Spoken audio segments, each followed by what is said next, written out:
from Minnesota. Me and my friend made it. Did you see it? It's a pipe bag and a pipe. And everything in it. Yeah. Be careful. Oh, can you help me open Yeah, it? some help her open okay. it. Dude, you want to help her, Warren? Okay, here, Yeah. Someone help me. there's the eagle here and 4 lightning bolts on the outside of the bag. Oh, wow.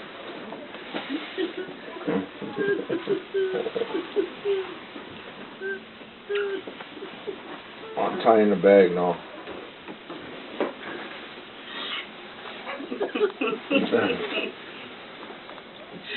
Here's the stem. You can describe it. Oh, it's long. Yeah. It's made out of cedar. Hang on, you get the rest out for you. He has the 4 colors painted on top. The 4 colors are painted on top. Yeah. This is the top. This is the top. There's 4 colors painted on it for you. The red, yellow, black, and white. Yeah. Okay.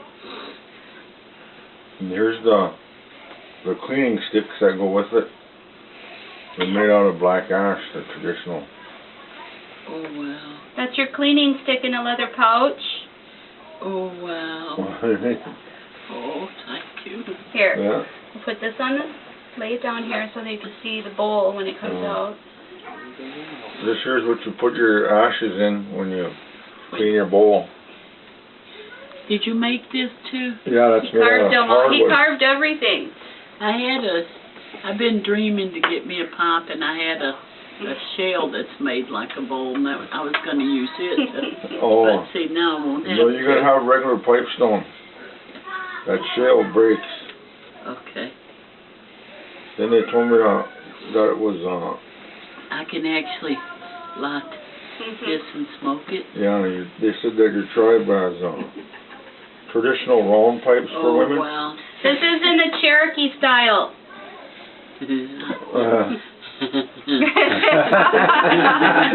Okay, put this down for a minute.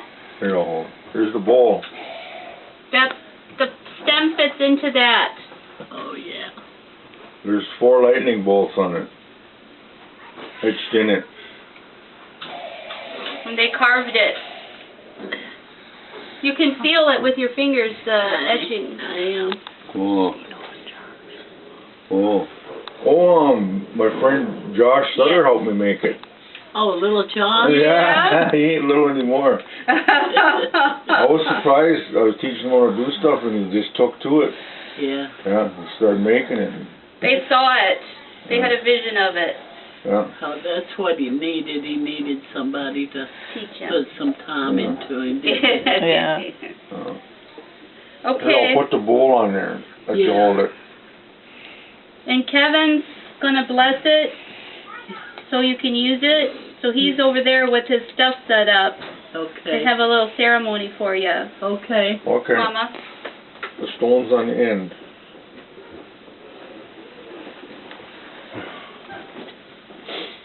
Yep. You can smoke it too. Do that knick-knick. I bought the... Oh, yeah. Now you can really pray, people. Oh, yeah. Oh, it's Carol. That's why we came down. Yeah. Oh, well. Not just to see you. I was going to say, you mean you didn't come to see me? Yeah. Oh, this is wonderful. That's a beautiful pipe. It's one of the more beautiful ones I've made. It's got heart in it. You got it over here? I can feel every little thing Okay. on it right in here.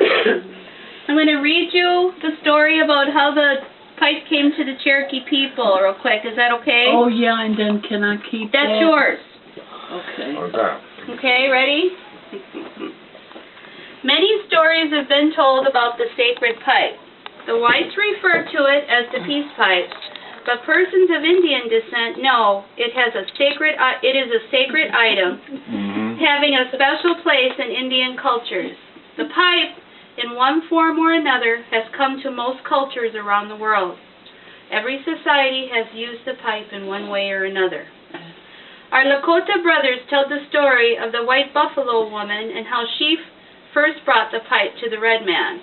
What is important is not how the pipe first arrived or who it came to first. What is important is that the pipe is revered as a sacred item, and also important it is that it did come from the Creator.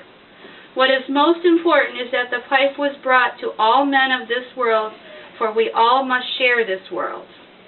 This is the story of how the pipe first came to the Southern Cherokee. If you know any differences in this story, that is because it was told to me this way. That's what we're sharing.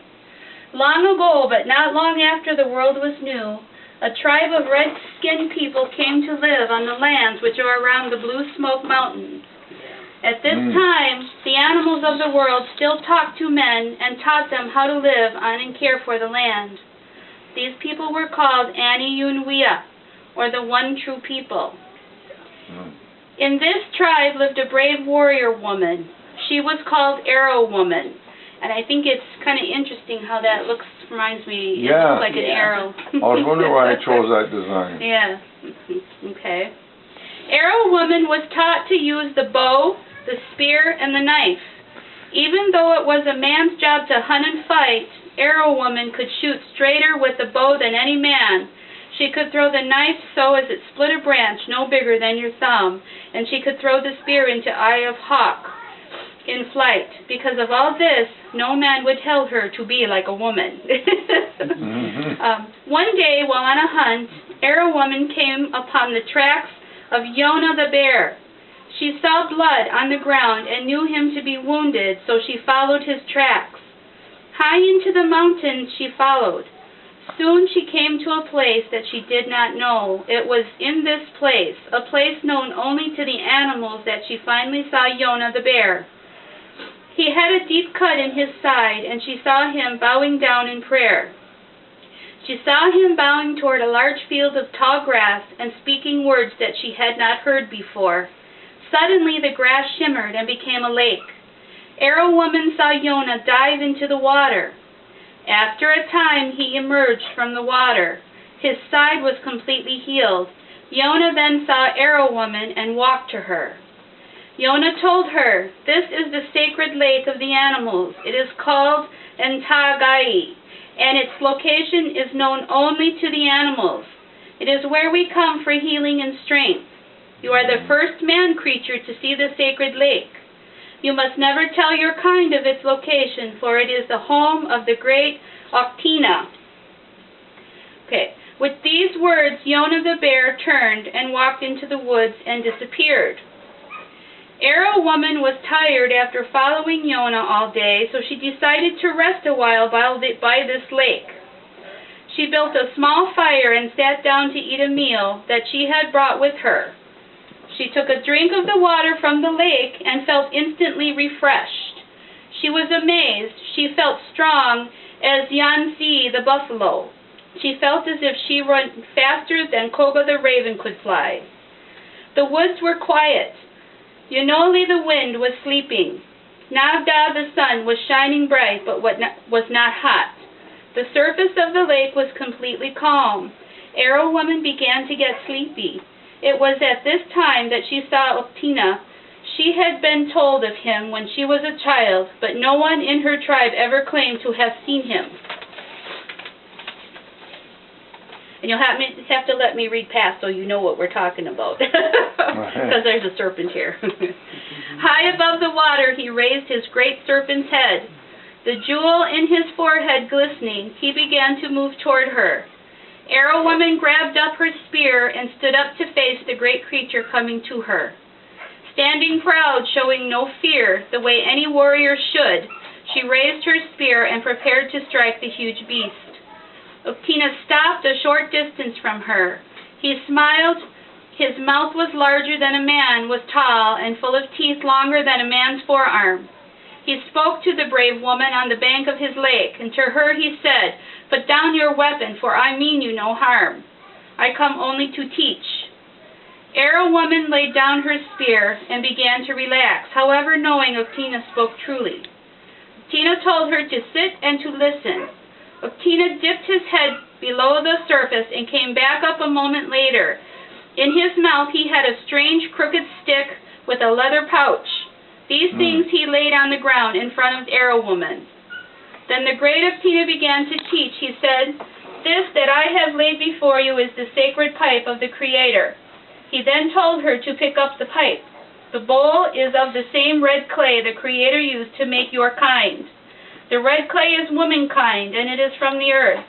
Just as a woman bears the children and brings forth life, the bowl bears the sacred tobacco, sula, and brings forth smoke. The stem is man, rigid and strong, and the stem is from the plant kingdom. And like a man, it supports the bowl, just as man supports his family. Tina then showed arrow women how to join the bowl to the stem, saying, "Just as a man and a woman remain separate until joined in marriage, so too are the bowl and stem separate, never to be joined unless the pipe is used."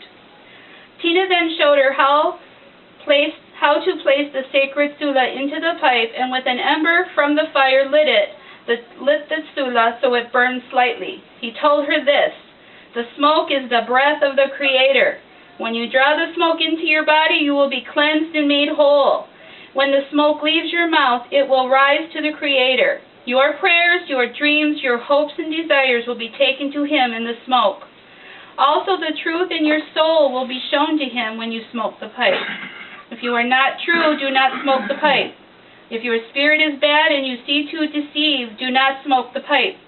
Tina continued his lesson well into the night, teaching Arrow Woman all of the prayers used with the pipe and all the reasons for using the pipe. He finished just as the moon was beginning her nightly journey across the sky in search of her true love. He told Arrow Woman to wrap the pipe in red cloth, keeping the parts separate. With this done, he told her that she would never again be able to find this place, but to remember all that she had learned. Tina then returned to depths of the lake, and Arrow Woman saw the water shimmer and become again the field of grass. She left, taking with her the pipe and her lessons of wondrous tale. Ever since that time, the Aniunwia, the Cherokee people, have used the sacred pipe, and never again has any man seen the sacred lake of Tina. The pipe is not a symbol of things that are sacred. The pipe itself is sacred. Not everyone is called upon to be a pipe bearer. The person who carries the pipe and practices the pipe ceremonies and traditions has a great responsibility to his brothers and sisters, his land, country, and even to Earth Mother. The pipe bearer does not own the pipe he carries. He simply carries,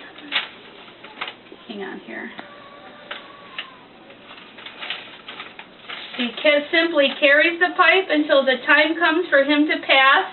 It is to pass it to the next bearer. The pipe bearer is given certain powers of sight from the pipe, as well as an ability to heal and to purify. Should the bearer fall from grace and become a liar or thief or become deceitful, the pipe would repossess these gifts, and then the possibility of misfortune for the former bearer may exist. One should be ready to accept the responsibility of the pipe, for it may make demands upon you. Through the Holy Spirit, of course. It will become your teacher and guide. It can also be your worst enemy if used wrong. I leave it to you to decide if these words are truly said. This is the way that I have learned. See you on the medicine path.